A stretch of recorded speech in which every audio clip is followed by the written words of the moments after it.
Be sure to read and follow the safety guidelines to protect your computer from potential damage and ensure your personal safety. For more information about safety guidelines, see the owner's manual at dell.com/support. Before you begin, turn off the computer and disconnect all the attached peripherals. Before proceeding, ensure your computer is in service mode. To enter service mode, press and hold the B key on the keyboard and then press the power button. Now, the computer will boot up and the owner tag information is displayed on the screen. Press any key to proceed.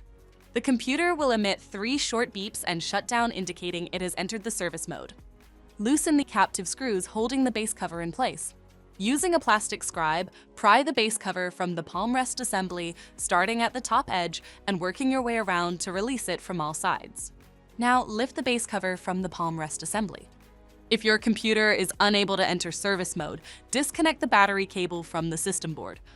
To remove the solid-state drive 22 HIDE, identify the solid-state drive. Remove the screw that secures the drive thermal shield and SSD.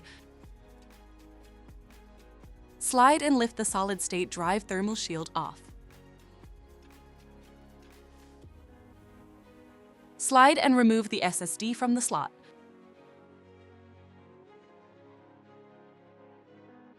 To reinstall the solid-state drive 22 HIDE, slide the SSD drive into the slot.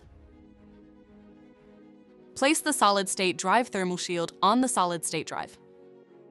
Replace the screw to secure SSD drive and thermal shield.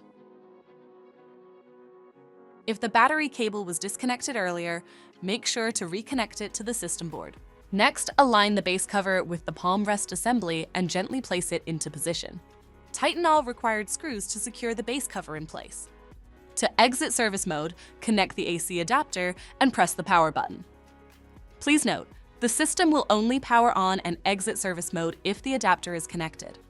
For more information about your Dell system, visit dell.com/support.